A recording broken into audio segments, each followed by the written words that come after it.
Hello, and welcome to the 6-5 Summit. I'm Shelley Kramer, one of the founding partners here at Futurum Research. And on behalf of my team at Futurum and the team at More Insights and Strategies, we're glad to have you here. In this spotlight session, Intel's Executive Vice President and General Manager of Data Platforms Group, Naveen Shenoy, explores how our massive consumption of data is changing the way we need to think about infrastructure. He believes that the future of the data center is not what we've been imagining, and I can't wait to see if I agree. Let's get to it.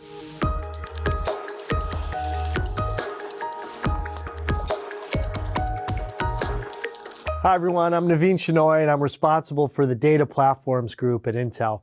I'm really happy to be at the 6-5 Summit to talk about our fast evolving industry and the amazing opportunities ahead of us. I'd be willing to bet that we have all seen the profound effects and acceleration of digitization in the last 15 or 16 months. And in that regard, I think it really is quite remarkable to think about this fact. More than 1/2 of all of the data in the world has been created in just the past 2 years. Think about that for a second. There's tons of examples of this, the hundreds of thousands of photos posted every minute, the thousands, maybe even millions of video calls that we've all been doing at any given time, the billions of human beings that are using the internet to shop and study and watch movies and hopefully avoid planes and hotels every day. But here's the thing, out of all of the massive oceans of data that are being created, only a very small amount, probably less than 10% of the world's data, has been processed to create any meaningful value or insight. So to me, that means that we are in the beginning of a new age, where we are in the golden age of data. Tremendous opportunity for us to do more with all that data. And at Intel, we've been very focused on helping our customers move and store and process the world's data to create more value. All of that unprocessed data that I talked about is, of course, untapped potential. Now, one of the keys to unlocking that data can be informed from history. In the late 19th century, an economist by the name of William Stanley Jevons made the observation that technological improvements that increased the efficiency of coal use ultimately led to increased consumption of coal use in a wide range of industries.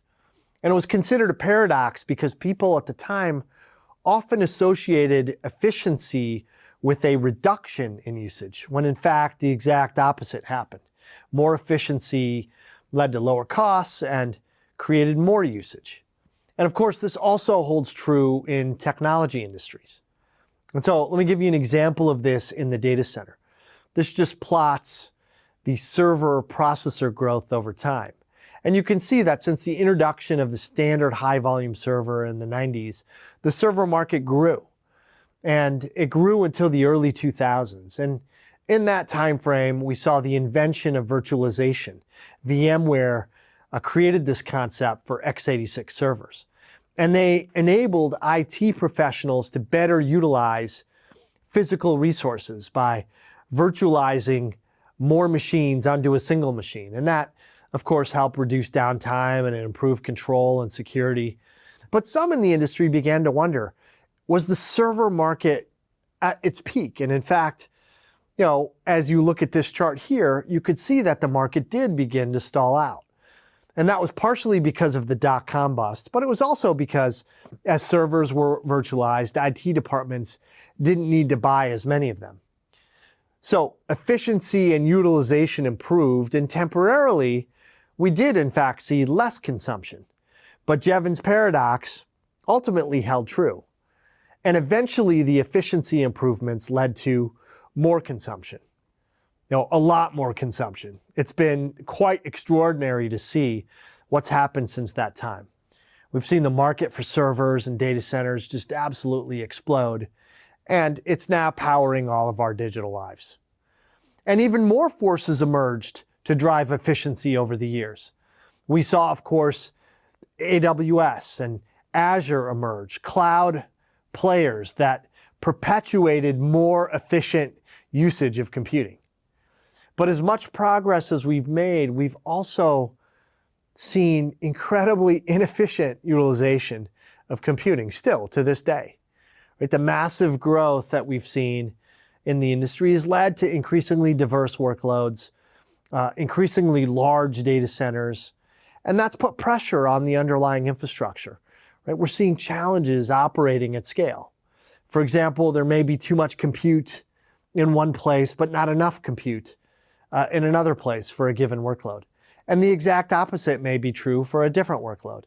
There may be challenges in moving data to the right place at the right time and keeping it secure along that path. Or there may be a need to accelerate certain workloads that work better on accelerators as opposed to general purpose microprocessors. Now, at the edge, you're seeing the need for lower latency. And so, of course, the centralized data center may be insufficient, and we may need to push out computing to where the data is actually created.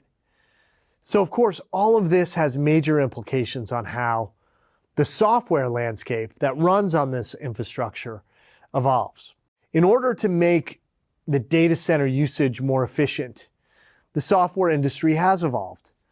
Instead of classic monolithic software applications, we have this new trend where applications are broken down into smaller service-oriented components that run in their own containers called microservices. Each microservice itself is contained with its own load balancer and a highly distributed and disaggregated architecture. The benefits of this approach include recovering from software crashes easier. When a function in a container fails, its workload can be redirected to a different container or microservice and continue running with little impact to the overall service. Or if there's high demand for resources by a single microservice, the system can make an appropriate request for more dynamically and automatically boosting computing resources memory to support that particular microservice. So all these highly complex, scalable, and high-performing microservices are demanding and creating a need for efficient orchestration, right? Those services need to be moved around in an efficient way. And when we look at real-world data from our customers, this is an example from Facebook. It shows that most of the compute across a wide variety of the workloads they care about is actually going towards overhead workloads like moving memory or hashing and compression. And that means that our previous way of viewing compute in the data center, where major workloads run on general purpose processors, are just a portion of the overall compute in the cloud, right? The dark part of this graph is a smaller percentage of the overall task at hand, and the lighter part of this graph is a larger percentage. So we have to obviously solve this tax problem.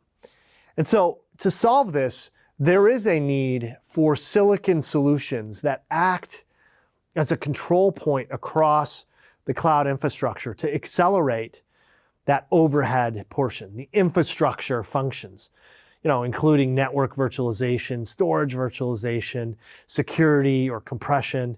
Essentially a solution that will free up the microprocessor, the CPU, the general purpose solution, and the cores inside of that microprocessor to process data by handling these tax functions, these infrastructure functions. And we call this silicon solution a new unit of computing, the infrastructure processing unit, or the IPU. It's an evolution of our SmartNIC product line that when coupled with a Xeon microprocessor, it will deliver highly intelligent infrastructure acceleration. And it enables new levels of system security, control, isolation, to be delivered in a more predictable manner. FPGAs can be used to attach for workload customization, and over time, these solutions become more and more tightly coupled. So blending this capability of the IPU with the ongoing trend in microservices is a unique opportunity for a function-based infrastructure to achieve more optimal hardware and software to, in effect, solve that problem that I described earlier, right? Deal with the overhead tax and more effectively orchestrate the software landscape on a complex data center infrastructure. So by managing infrastructure in this manner, IPUs can scale to have direct access to memory and storage and create just more efficient computing, right? Jevons Paradox applies. So while the term IPU may be new to you, our focus in this critical area of system infrastructure is not new. We've been working with our top customers over the past several years, building up this capability, technology by technology, and we've gained a strong position in the market along the way. We've already deployed IPUs using FPGAs in very high volume at Microsoft Azure, and we've recently announced partnerships with Baidu, JD Cloud, and VMware as well. And we're going to have much more to say about our vision and our roadmap for IPUs at our Intel On event in October on both the hardware and, importantly, on the software side. Now, another way to attack the dynamic shift that we're seeing in the hyperscale data center and to more efficiently process the workloads that we're seeing is to accelerate those workloads. And we're doing that in two ways today. First of all, we're taking the general purpose microprocessor and we're adding acceleration to it, right? The Xeon microprocessor is now embedding accelerated functions to run specific workloads faster. And at the same time, we recognize that XPUs have emerged, discrete application accelerators, such as the Habana, Gaudi, and Goya solutions. And so let me talk a little bit about that dynamic. The launch of our latest third generation Xeon processor platform earlier this year was groundbreaking in many ways. The third gen Xeons are the only mainstream x86 server processor with built-in AI acceleration. And so this capability has led to tremendous improvements generation on generation, over 4x improvement for deep learning type of workloads. In addition, for more than a decade, Intel has led the industry in reducing the cost of cryptographic algorithmic innovation with innovations that we've added to Xeon, such as Intel's AES&I acceleration instructions. The third gen Xeon processor builds upon this leadership position with built-in Intel crypto acceleration, with breakthrough performance across a host of important cryptographic algorithms, including public key, cryptography, symmetric encryption, and hashing. And we're excited that our customers are seeing up to 4x cryptographic performance improvement and also the 4x improvement in deep learning from the prior generation. So this really is just an amazing feat through CPU built-in acceleration. But of course, some of our customers demand more and they need more. And as a result, we made some decisions to build purpose-built dedicated discrete accelerators, particularly for AI training and inference. In 2019, we acquired a company called Habana Labs, and the partnership with Habana Labs has just been tremendous. And we've seen great momentum for their solutions in the market, starting with, and most importantly, with the AI training solution called Gaudi.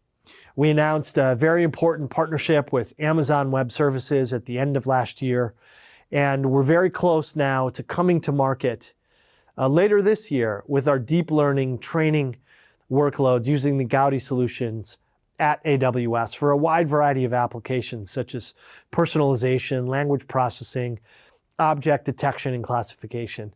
The AWS EC2 instances, they're going to leverage 8 Gaudi accelerators. And maybe most excitingly for customers is these solutions are going to deliver up to 40% better price performance than the current GPU-based EC2 instances for machine learning. So very exciting, and anticipate seeing these instances come to market very soon.